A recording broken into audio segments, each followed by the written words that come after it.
Welcome to the Remedify coaching program. Your health is your wealth. We are diving into a deep dive today on, well, something pretty fundamental. Inflammation.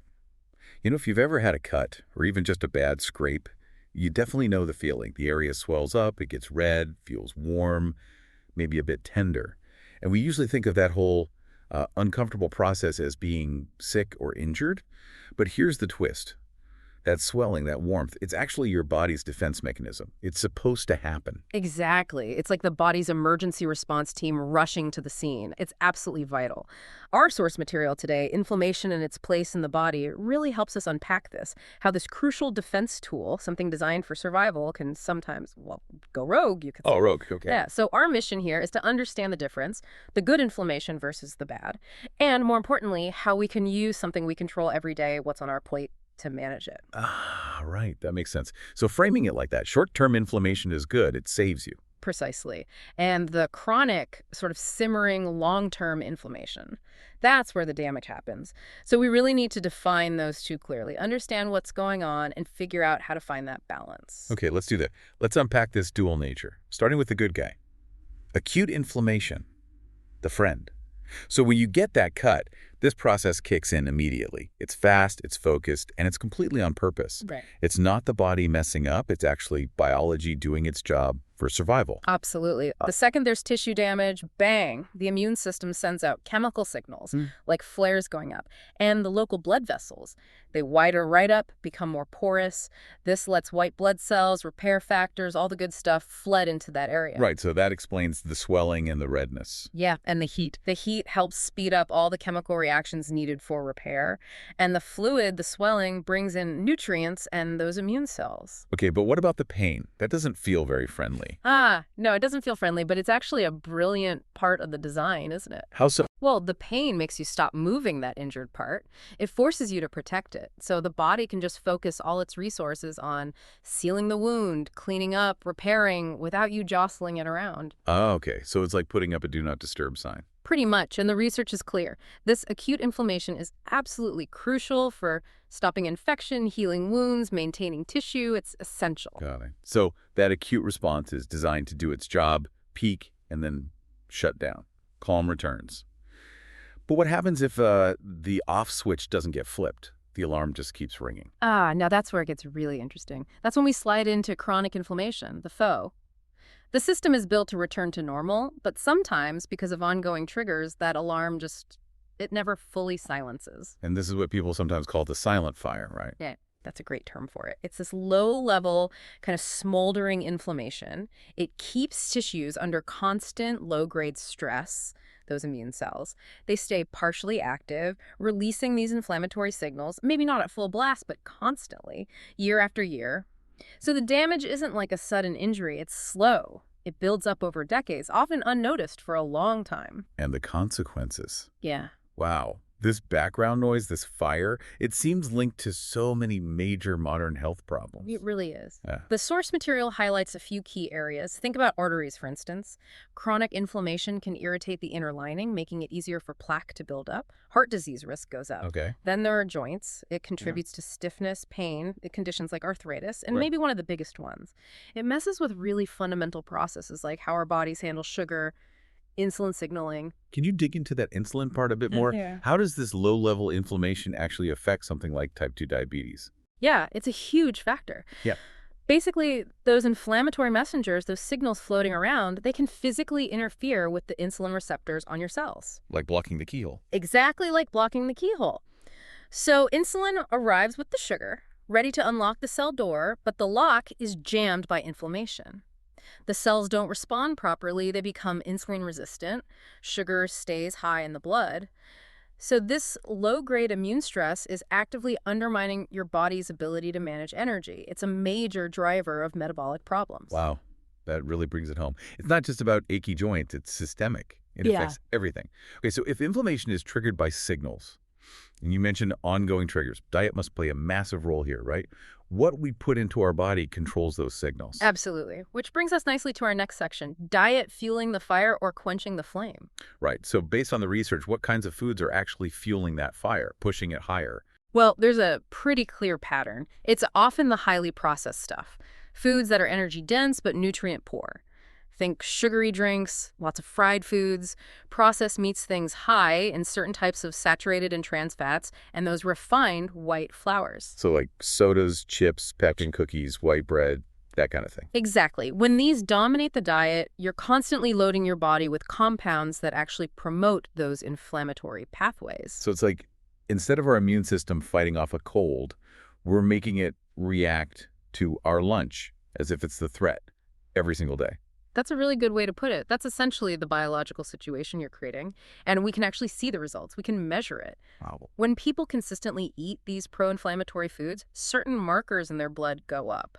One we often look at is CRP. CRP, C-reactive protein. That's the one. C-reactive protein. Okay, what does a high CRP level actually mean for someone? Is it like a warning light on the dashboard? That's a perfect analogy, actually. CRP is made by the liver, and its levels shoot up really quickly whenever there's inflammation anywhere in the body. So yeah, a high CRP reading basically tells your doctor that your body's internal smoke detector is picking up constant heat, constant stress. It flags that silent systemic fire. Okay, so if those foods are the fuel-raising CRP, what are the foods that act like water, the calming agents? How do we start putting out that fire? This is where the anti-inflammatory diet comes in. It's about giving your body the resources it needs to regulate itself and repair damage.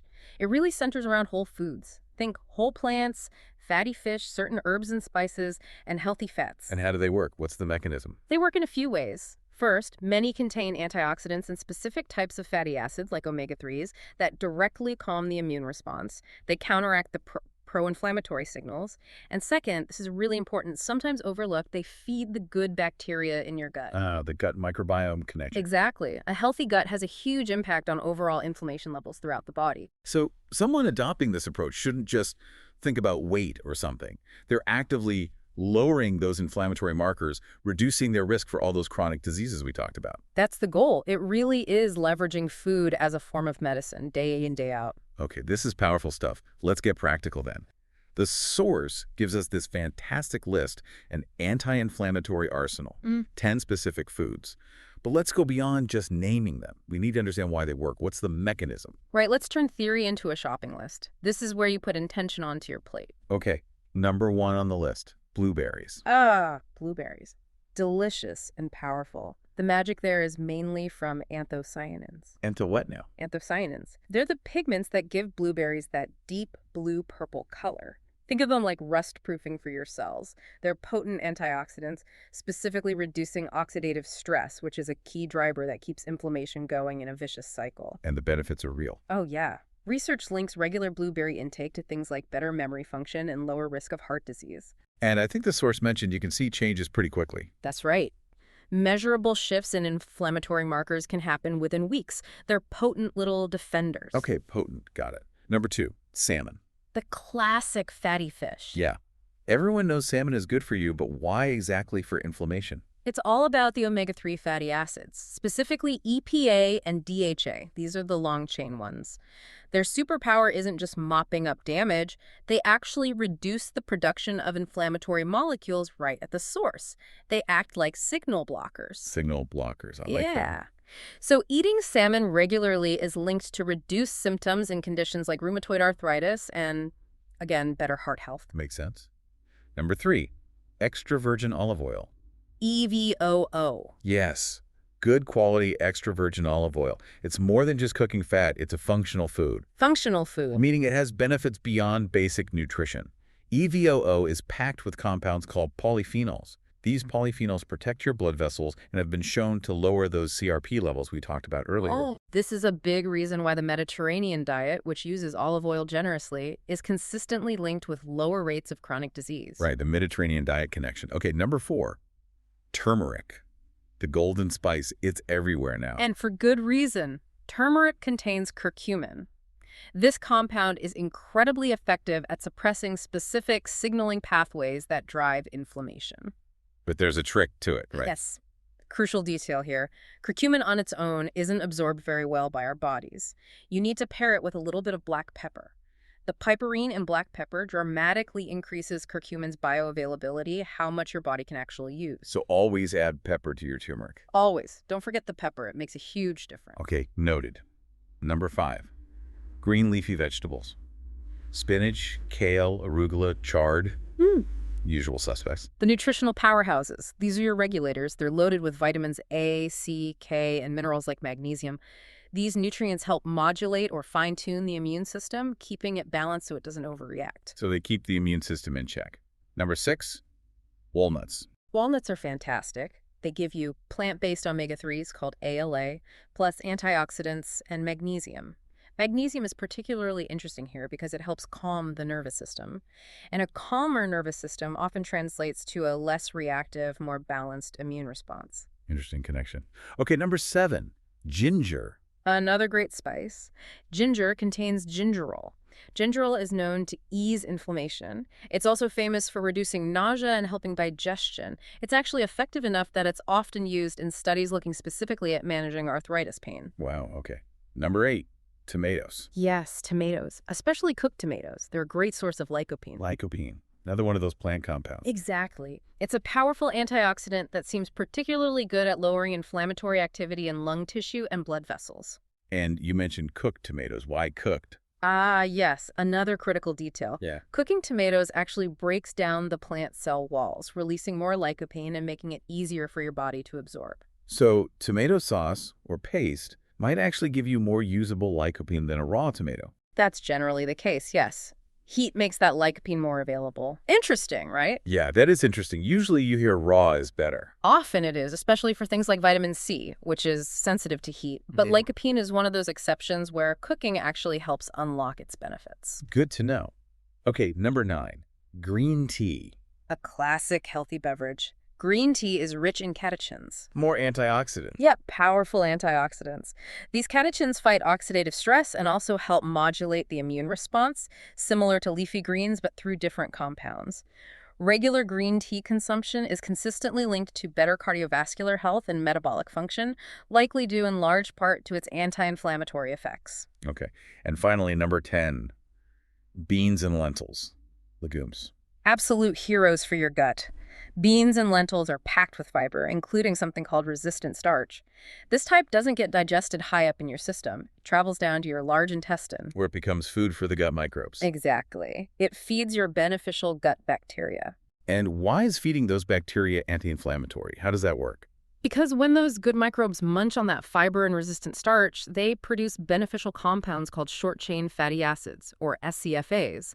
Think of SCFAs as little messengers sent from your healthy gut to the rest of your body, including your immune system, telling everything to calm down. It's a profound systemic anti-inflammatory effect originating in the gut. Wow, that gut connection is just incredible. It really shows how much power we hold daily, doesn't it? Just by choosing, say, beans over something processed. Okay, this is all fascinating, and I know people listening might be thinking, right, I want to do this.